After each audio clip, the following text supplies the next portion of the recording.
Support for Carolina Business Review provided by Grant Thornton, an international accounting, tax, and business advisory organization dedicated to serving middle-market companies. Grant Thornton, a passion for the business of accounting. Novant Health is a not-for-profit group of hospitals and medical clinics caring for surrounding communities. Their nurses, physicians, and staff are nationally recognized for their remarkable devotion to patient care. And by Sonoco, a global manufacturer of consumer and industrial packaging products and provider of packaging services with more than 300 operations in 35 countries. It is hard to ignore, and quite frankly, who would want to? What seems like real promise that spring, if not here now, certainly feels like it's around the corner. Does it metaphorically represent an economic spring? Possibly. It is certainly fun to hope and give many people optimism that is needed right now. I'm Chris William, and welcome once again to the most widely watched source for Carolina business and public policy. On this installment, we will look at and talk about some of the region's most pressing issues like education, like transportation, and the basic pillars of where we are headed in 2012. Major funding also by the Duke Endowment, a private foundation in Charlotte, enriching communities in the Carolinas through higher education, healthcare, rural churches, and children's services. And by Blue Cross and Blue Shield of North Carolina, who's responsible for rising healthcare costs. Join Blue Cross and Blue Shield of North Carolina and many others in a candid discussion at letstalkcost.com. This edition of Carolina Business Review was recorded February 3, 2012. On this week's program, Elizabeth Brazas from the Community Foundation of Western North Carolina, Otis Rawl of the South Carolina Chamber of Commerce, and special guest Dr. Carol Quillen, president of Davidson College. Now, Chris William. Hello, welcome to our program, and happy weekend. Thank you for being here. Otis, good to see you. Welcome. Elizabeth, good to have you down here from Asheville. You know, I got to tell you this, Elizabeth. I saw a great bumper sticker that it said, and I hope you'll take it in the spirit that it's meant. Let me hear it first. And you might have seen it. It says, if you're too weird for Asheville, you're just too weird. Have you seen that? I have not seen that one, but it does not surprise me. Saw that in Charlotte, so that sounds like something. Anyway, gosh, I hope we don't get letters. How are you? Doing well. How about yourself? Well, and I say that to you, Otis, because you just came out of the South Carolina primary a few weeks ago. Was that just a political free-for-all? Well, it was. I think the reason it came across as a political free-for-all is most people thought with the Iowa caucus and New Hampshire primary having taken place, and Romney had won both of them, and he came in with a 2-1 lead over Gingrich. I think everybody thought that it was just a given that South Carolina was going to coalesce around Romney as the candidate, and that didn't happen. So what does that tell you about the game of politics in the Palmetto State? Well, I think, for one thing, from our standpoint, I think Gingrich did everything that he was supposed to do. He stayed in the state, worked hard, made the appearances he needed to make. Romney missed the event that we had that was before the business community, and Gingrich was on national TV, CNN, all the local TVs, and hit a home run at our event. And then came to Thursday, later in the week, with the CNN event down in Charleston. He hit another home run. So Romney stumbled a little bit. I think the real issue now is South Carolina had identified and nominated out of their primary the presidential candidate for the Republican Party since the 90s. What's going to be interesting to see if this holds up now, particularly in light of what happened in Florida with Romney's more than double victory over Gingrich down there, and whether Romney can sustain that. It'll be interesting to see how the country coalesces around Romney and whether he's able to bring all the different facets of the Republican Party to him. You know, Elizabeth, here you are in North Carolina, certainly western North Carolina, but nonetheless North Carolina, and in a political year that we clearly are well into now, North Carolina has been talked about, has been identified as a battleground state. Does that help or hurt what foundations like the Foundation of Western North Carolina are trying to accomplish? Does it give you more of a bully pulpit to make your point? Does it make it harder to, or there's what? No, I don't think so. I think we're focused for us anyway, we're focused very much on what's going on with the state and the concerns over state funding and the funding cuts that we felt there with the organizations we support. You know, regardless of what happens with the election, we have to put our heads down and do the work that we do. And so, you know, the bigger issue would be if there was more discussion about the charitable deduction. Of course, that would make us speak up. And where is that now? Because for a while that was at serious risk, and now it's... you know, the Buffett bill talks about reflecting, keeping that, but doing away with other deductions. And then I think Senator Whitehouse put a bill in yesterday, which is basically an implementation of the Buffett bill, and it says this will not impact charitable deductions. So will it go anywhere this year? I doubt it. You know, it's an election year. I don't think that's something people are going to mess with right now. Yeah. There is a lot of talk about reform. In South Carolina, Odie, you've got certainly I-95 that we talked about in this program, that whole corridor development. You've got I-26 that the chamber in South Carolina has been talking about, and a lot of people around that. So when we've got transportation issues like that, and then you've got the State House in Columbia basically saying no to a gas tax increase that would help getting federal dollars, where are we with that process? Is the gas tax dead, or is there another magic bullet here for transportation costs? Well, unless we have some public policy makers that are really willing to step up and do the right thing, I would say it's probably dead. We've offered that up as a solution to our road problems. To give you a little bit of background, Chris, we got about a $2 billion a year problem just on upgrading our major interstates, maintenance on our secondary roads. I think our General Assembly would like to try to address that through general fund appropriations, new dollars and things of that sort, but they can't afford to put $100 million over into road programs. It'll probably be $20 to $40 million a year if we're lucky. Sooner or later, we're going to have to bite the bullet and do what other states have done and put dollars, probably $300 to $400 million over there at least annually to do the type of things we need, because I-26 is the lifeblood for industry, not only in South Carolina, but if you look into the Charlotte, Mecklenburg area, because everything comes out of the Port of Charleston, goes east-west from there, and we need to six-lane it and improve 26 so that we can get goods and services in and out of the port and to our industries in Greenville, Spartanburg, Charlotte areas. And arguably so, Charlotte will most likely default to the Port of Charleston before they would with Wilmington.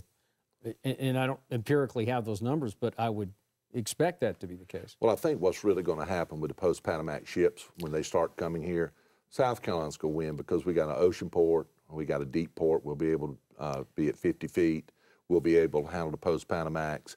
So I think Charleston will be the port of call for the mid-eastern coast for, say, western North Carolina, eastern Kentucky, Tennessee, and Georgia, as well as South Carolina. You know, we're talking about transportation, Elizabeth, and let's just shoehorn one more thing in here, and this is not really about the foundation, but how does the rock slide on western North Carolina, how has that affected travel? The most recent one? Yeah, I'm sorry, Okay. You're right, the most recent rock slide. I think it's on Tennessee's side, if I'm not mistaken. Yeah, right. But either way, this one seems like it's going to get cleaned up much more quickly than the last one. The last one took quite a while and really did impact industry and businesses that, you know, were on either side of the rock slide. Right. So this one, I don't know if they learned from the last one or if this one's a smaller one, or but it sounds like they're saying maybe by Valentine's Day that it will be cleaned up. We're going to bring our guest in just a moment. Thank you, folks, for kind of hanging out here with us. Next week on this program,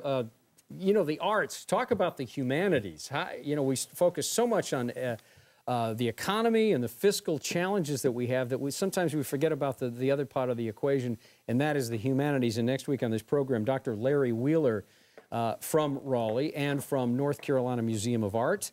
And then in 2 weeks, regional chamber execs will be here talking about, I am sure, economic development. How can we do that with chamber folks and not talk about economic development?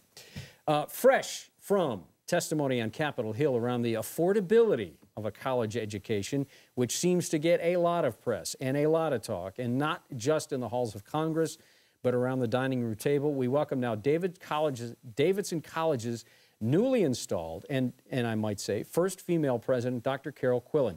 Dr. Quillen, welcome to the program. Thank you. It's a great pleasure to be here. And by the way, welcome to the Carolinas. Thank you. I'm still in awe of your beautiful trees coming from, Houston, which is a great city, but not really rich in trees. And Yeah, so the natural beauty of the state is just really refreshing and a source of pleasure for me every day. Good. So. Well, Carol, not just a day ago, at least taping of this program, you were sitting in front of the Senate and talking about affordability of college education. How was that received, and in what spirit do you think the dialogue around the affordability and the increasing cost of college education is going? I think the challenge of discussing college affordability is confusing affordability with access.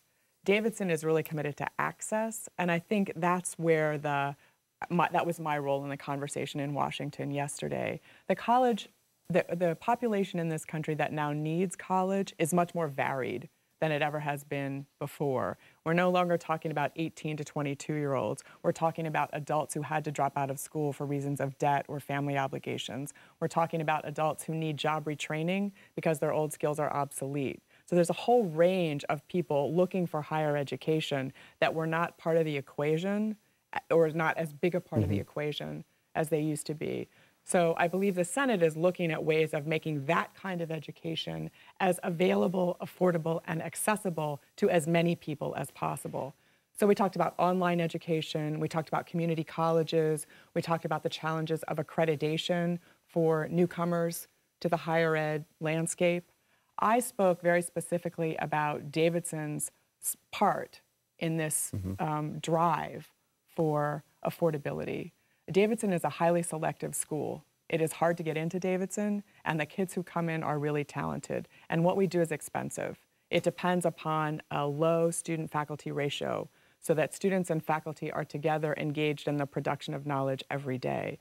Our commitment is to make that education available to all talented students, regardless of financial circumstances. So consequently, when you approach 44% or approach half of the students that are now entering college or will be soon, I guess, is there a rub between making sure everyone has access that should have access and holding the line on admissions, on the level of admissions that you want? You said it's a hard school to get into. So how do you make sure that you are, I guess, casting a net wider for the talent and still holding the line on the standard? Right. So we have some experience with this because since 2007, Davidson we're need blind in terms of admissions. So we admit without regard to ability to pay. We meet demonstrated financial need, and now since 2007, we do it with no loans in the packages. So that means, in theory, no matter who you are, if you qualify for need, you can graduate from Davidson debt-free. So in order to spread that message, our admissions staff have cast the net much more widely because talented kids are everywhere, and many of them don't believe that they can come to Davidson. So we need to get that message out that Davidson is a possibility for kids who never considered it real for them before. And we've really tried to do that more effectively. In terms of admission standards, our admission standards haven't changed at all. It's just a question of explaining to kids who think they can't afford Davidson or that they wouldn't be welcome at Davidson, that Davidson is a place for them. We look for kids who are talented and who share our mission and who would benefit from the education that we offer and who would make a contribution to our culture. So it is a matter of casting the net widely, but it's not at all a matter of lowering standards or of changing standards. Otis? Dr. Quillen, thank you for allowing us to be on here, and congratulations too. Thank you. And I give you my regards from my chairman, Jim Reynolds, who's a Davidson graduate and looks forward to meeting you. But you spoke a little bit just a few minutes ago about the different skill sets that kids and young adults and adults are going to be needing in the future as different jobs change. How does Davidson fit into that seamless migration from, say, high school to the technical colleges to a four-year university? Will Davidson fit into that, where traditionally they've been a four-year university that have kids come in as freshmen and graduate? How's that going to work now within that framework? I think Davidson will remain what it has always been, that is to say, a residential, highly selective, in terms of talent, liberal arts college that educates 2,000 kids. So our part in this equation is not large, and the role we play needs to be, I need to articulate it so that people understand why they should support us. I think the argument for places like Davidson is, first, we're a great place for first-generation kids. First-generation kids will graduate from Davidson. You send us your kid will thrive and do well after graduation. And that's because of the kind of support a small school can offer. Secondly, our graduates leave Davidson committed to something larger than themselves because of the culture they've been in for 4 years. And so our kids discover their passions, as you ask your kids to do at college, but they do so in light of what the world most needs from them. So when they leave, they have disproportionate impact for good in the world and in their communities. And that's the social argument for a place like Davidson. Chris, can I just ask one more follow-up? Please. I think one thing, I think this is what makes Davidson a little bit special, too, than a lot of liberal arts colleges, because what we found in the last downturn in the recession, that a lot of liberal arts majors were finding it hard to find jobs. Right. Yet Davidson's graduates have been successful right. in maintaining employment. Y'all's placement numbers are really high. Talk about what makes Davidson that much more special and the type of opportunities that you give your kids that are different than most liberal art colleges. So in some sense, the Charlotte answer there is, if I can say this, you may get more letters, is the Davidson Mafia, right? That there's a group of people I told in you. Davidson that Exactly. it's a powerful alumni connection, right. And our community stays close, and I think that's one reason our alumni are committed to helping our current students get jobs. But I will say that in this economic climate, where people will move around, will be much more mobile in their jobs throughout their working lives, we at Davidson need to take more responsibility for moving students from our liberal arts environment to impact for good in the world. So we're looking at entrepreneurship programs, more internship programs, places where students can get real world experience, and we're looking at how we can help them have a really great experience right after they leave. So while our placement rate has always been great and it continues to be great, I do think we need to take more responsibility for helping students move from our environment to the world of work. Thank you. Elizabeth? So As a Davidson grad, by the way. Full disclosure, I'm very proud to be here, and I'm so glad to see you. Saw your inauguration and loved the speech. I would love to hear a little bit more. You've spoken in some of the interviews about, because of what the output from Davidson is so great. Like you. Yeah. Thank you. That's not too leading for either one of you two. But, you know, so the funding of Davidson, can you take that and say to people who are not connected to the university by either having gone there or their children gone there, to say, you should support this. This is important for our state, our region, our nation. And you've talked about doing that. I just kind of wondered, is there a plan for that, or is that just one of the things you're bringing with you as a new idea? I think that's a great question. Davidson has always enjoyed unbelievable alumni support. Davidson's one of 3 colleges or universities in the country that has 60% alumni support routinely. So 60% of Davidson graduates give back to Davidson every year. That is an astonishing statistic. What was Rice like when you were there? What kind of alumni support did they Rice have? also has great alumni support, but it's not that high. It's not. I mean, there are very few schools that have that high of an alumni support. I think, but to your point, I think we need, in order to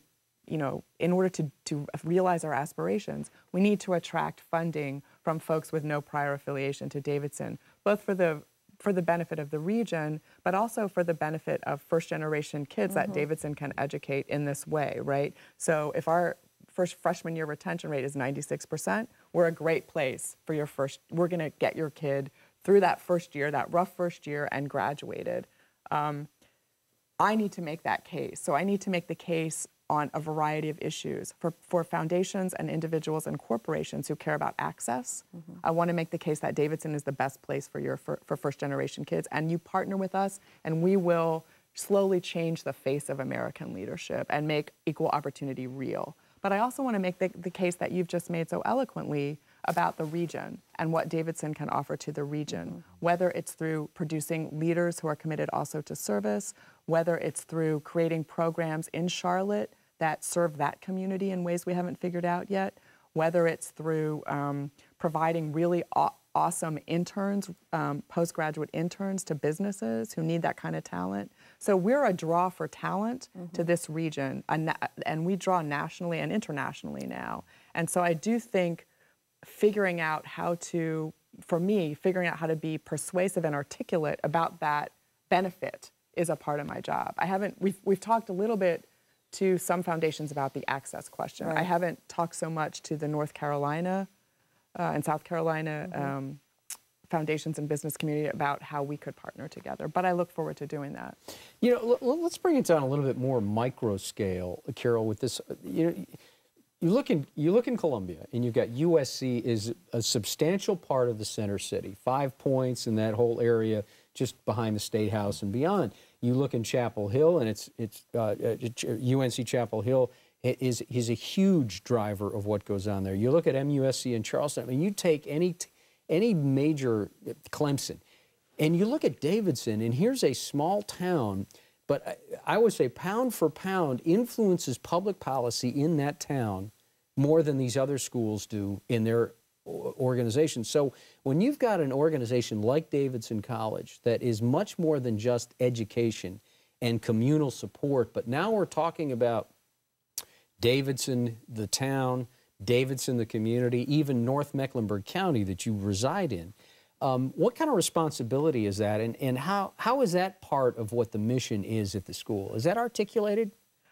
That's a really great question. I've never actually thought about it in quite those terms before, but Davidson's mission is very specifically to assist students in developing humane instincts, discipline, and creative minds for lives of leadership and service. So it's written into the mission that Davidson is partly about leading within the community and serving others, you know, not just oneself.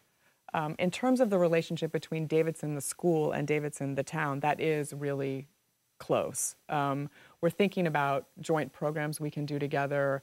There's been some collaboration around economic development with the thought of the rail coming through. But I also think that Davidson offers a lot to Charlotte, and certainly Charlotte offers a lot to Davidson. So we have been thinking about how to work more closely with Charlotte. I can give you just a couple of small examples. A few years ago, we housed the Royal Shakespeare Company in Davidson, and they performed in Davidson, and they were there for about a month, and they worked with our students, and the Shakespeare play that they performed was done in Davidson. I think if we ever did something like that again, we could easily do that in Charlotte, partner with other institutions in Charlotte, try to engage the arts community, bring our partnerships more into the city, right, as opposed to bringing the city to Davidson. So I think of it in that way.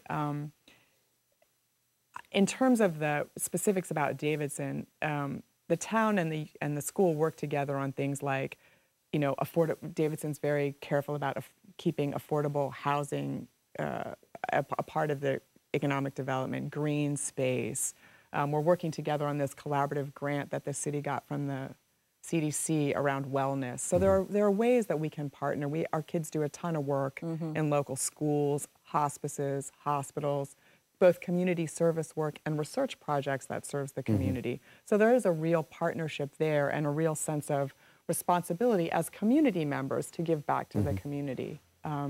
We gain a lot from the town of Davidson. It is really great to walk to the grocery store, and it is really great to have really nice restaurants in that environment. Yeah, and we gain a lot from that. It's a beautiful place to live. We have about 30 seconds left. Can you get a... Yes, sir.